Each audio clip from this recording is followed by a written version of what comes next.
Hola, mi nombre es Jennifer de la Guzmán Rojas y junto con mi compañera María Camila Garzón le vamos a hablar sobre el escrito El Matadero. Para ello vamos a hacer tres cosas. Primero, vamos a hacer una breve biografía del autor.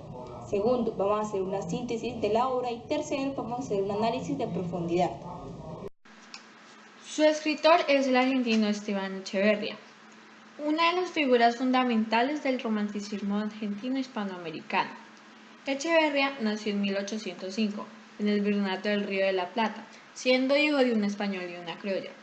Entre los años 1826 y 1830, tuvo la oportunidad de observar de cerca el auge del romanticismo en París. Las notas salientes de este movimiento, como la exaltación del color local, el estudio de la historia nacional o la búsqueda de un lenguaje propio como elemento diferenciador de una cultura, no dejan de llamar la atención de Echeverría, quien las vio como un catálogo de principios susceptibles de ser trasladados a la nueva realidad americana. En efecto, tales principios estéticos y filosóficos parecieron adecuarse a la perfección a los ideales de la Revolución de 1810. En 1832, publicó de manera anónima en Buenos Aires Elvira o la novia de plata. En ella se reciben algunas marcas del nuevo ideario estético. La importancia de esta y de sus demás obras está más inclinada acerca de los temas que estas mismas tratan. En el Salón Literario, que dirigía Marcos Sastre en 1837, se desarrolló una serie de reuniones con el fin de exponer y discutir temas de índole política y literaria, en las cuales Echeverry fue uno de los más destacados y entusiastas miembros del salón. Por desgracia, este tuvo que ser clausurado por parte del gobierno de Juan Manuel de Rosas, quien era un militar y político argentino, pero algunos miembros siguieron reuniéndose de forma clandestina.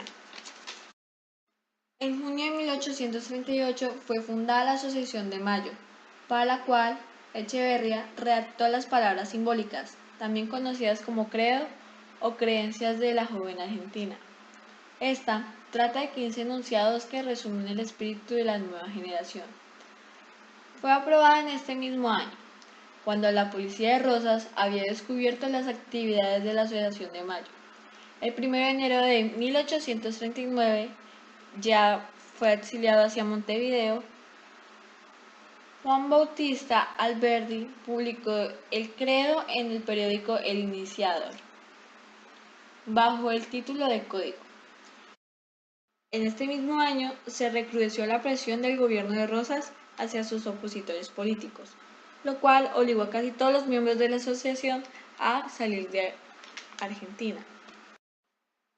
En 1846, Echeverría publicó en esta ciudad el Dogma Socialista, desarrollo doctrinario de las 15 palabras del credo. Su contenido se vincula al ideario demócrata liberal, por lo cual la palabra socialista del título debe entenderse en el sentido de social. Los románticos rioplatenses, entre ellos está Echeverría, iniciaron así la búsqueda de un sistema que permitiera cerrar y superar la antinomía entre unitarios y federales, al tiempo que luchaban contra el carácter autoritario del régimen rosista. En esas coordenadas se incluyen tanto el dogma socialista como las bases de Alberdi, el Facundo, de Sarmiento y Amalia de Mármol. Aquí entra El Matadero, el cual fue escrito entre 1838 y 1840, pero inédito hasta 1871, cuando fue publicado en la revista del Río de la Plata. Una obra sin duda sin igual. La historia se lleva a cabo en la ciudad de Buenos Aires, perteneciente al país de Argentina. Para ese entonces se hablaba de una fuerte llovizna, tan fuerte que incluso muchos pensaban que iba a ser el fin. De igual forma, para ese entonces se llevaba a cabo la cuaresma. Es por ello que hablamos sobre la abstinencia de la carne. Esto causó diferentes inconvenientes, como por ejemplo el precio del pescado y del huevo aumentar, así convirtiéndolos en productos muy caros. E incluso la gente moría de hambre por falta de carne.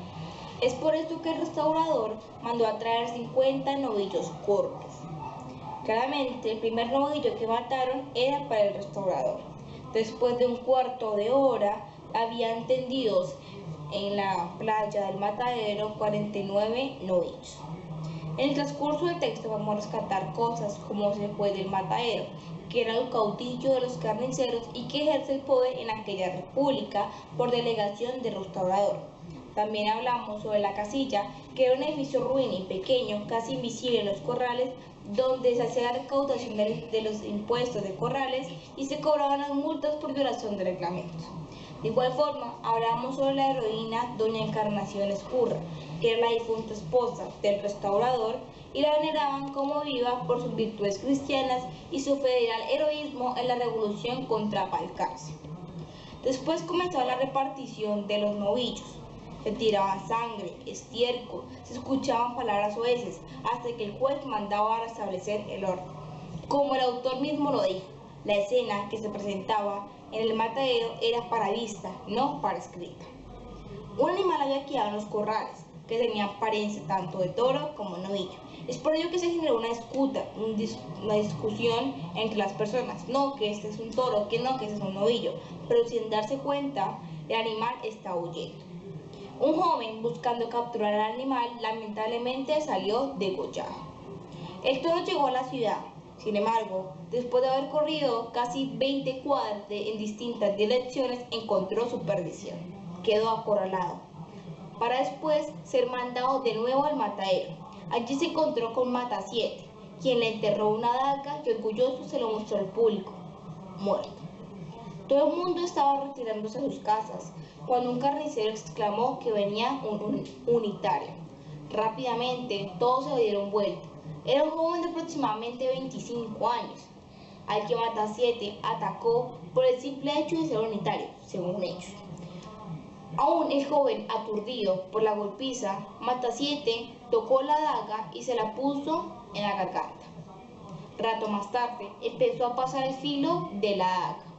Sin embargo, fue detenido por el juez del matadero. El joven era acusado de unitario por el estilo de su barba. Es por eso que se la acusaron al estilo federal. Entre ellos comenzó una disputa. Decidieron desnudarlo, pero este seguía luchando. Sin embargo, lamentablemente quedó atado en cruz y empezaron la hora de desnudarlo. De repente comenzaron a salir chorros de sangre provenientes del joven. Entonces los federalistas lo soltaron y lo dejaron allí tirado. Para el análisis de nuestro texto vamos a tener en cuenta diferentes páginas que hemos buscado en internet, pero lo principal es saber el concepto de federalistas y unitarios. Entonces, los federalistas son los que hablan de la organización del país como una asociación o federación de estados independientes, pero unidos como una estructura. Cada uno maneja su economía y política dependiendo de sus necesidades. En cambio, los unitarios es un partido de una organización nacional centralizada, donde todas las provincias dependen del gobierno central. El texto ocurre durante el gobierno de Rosas y se basa sobre la descripción de la sociedad de la época. También habla o empieza con la descripción del diluvio que duró 15 días y que afectó a la economía y esto a su vez generó una crisis. Aunque la iglesia decía que no se debía comer o ingerir carne por el simple hecho de ser pecado, no fue igual de estricta con los gobernantes y el cuerpo religioso, lo que demuestra o lo que significa la falsedad del gobierno y la iglesia. Los creyentes del Partido Federal son representados como personas crueles y brutales, así llegándolos a comparar como animales. Además, se presentan diferentes ironías sobre diferentes aspectos, como por ejemplo la iglesia, el gobierno y los federales. Un ejemplo de ironía sobre la iglesia es el siguiente. El diablo con las carnes suele meterse en el cuerpo y la iglesia tiene el poder de conjurarlo. El caso es reducir al hombre a una máquina cuyo móvil principal no sea su voluntad, sino la de la iglesia y el gobierno. Ese es un claro ejemplo. Ahora, continuamos. La casilla, que era el lugar que se encontraba en los corrales, tenía letreros que exaltaban a la federación y a la figura de Rosas y deshonraban a los unitarios. Los personajes unitarios o el personaje del joven, al contrario de los jinetes, es representado como una persona culta y heroica que posee un amplio lenguaje. Se lo describe como una persona decente que se resiste a perder su dignidad. En cambio, los carniceros, jinetes, Matasiete y el juez del matadero son figuras federales que recurren a la violencia y al igual que la población inculta, su vocabulario es grosero y vulgar. Hemos averiguado lo siguiente. El matadero significa el país. La casilla significa Buenos Aires, la ciudad de Buenos Aires. El juez del matadero se refiere a Rosas. La gente del matadero se refiere a los federales y el joven unitario se refiere a los unitarios. Como ya sabemos, la obra nos habla de las asperezas entre los unitarios y los federalistas, aunque tal parece que este último le gana en cuestiones de rencor. Estos dos estaban presentes en Argentina en el siglo XVII, por lo cual, mirándolo por la parte pedagógica, se puede utilizar para que las generaciones venideras, presentes y pasadas conozcan un poco sobre qué tan grande era el odio de estas dos ideas y las consecuencias que estas traían para el país. Sin mencionar que las personas que no son de Argentina también conozcan esta historia, si es que nunca han escuchado hablar sobre los federalistas y los unitarios, lo cual era mi caso. Por otro lado, muestra el gusto, no tan oculto, que los humanos tenemos a ver correr la sangre, sin importar de dónde provenga. Su género es romanticismo, porque a pesar de no mostrar una historia de amor, sí muestra el amor que sienten las personas hacia sus ideologías y lo dispuestas que están a hacer por defender estas, inclusive a matar, en la cual aquí se muestra sin saber si en verdad estas personas estaban en contra o no de sus pensamientos. Describe y detalla muy bien el símbolo del matadero e inclusive el paisaje es idóneo para que los asesinatos realizados ese día se lleven a cabo. Voy a concluir diciendo que esta obra no solamente habla específicamente de Argentina en esta época, pues con lo que ocurrió unos años después en este mismo continente, podemos cambiar el significado de los símbolos de esta obra, de tal manera que los unitarios pasan a ser liberales, los federalistas a conservadores, y podemos hacer lo mismo con lo ya nombrado anterior en la biografía, en donde los románticos rioplatenses pasan a ser los republicanos. Rosas por Reyes, ya que los republicanos originales fueron los opositores de este presidente que llegaron al poder en 1904. Estoy hablando de Reyes.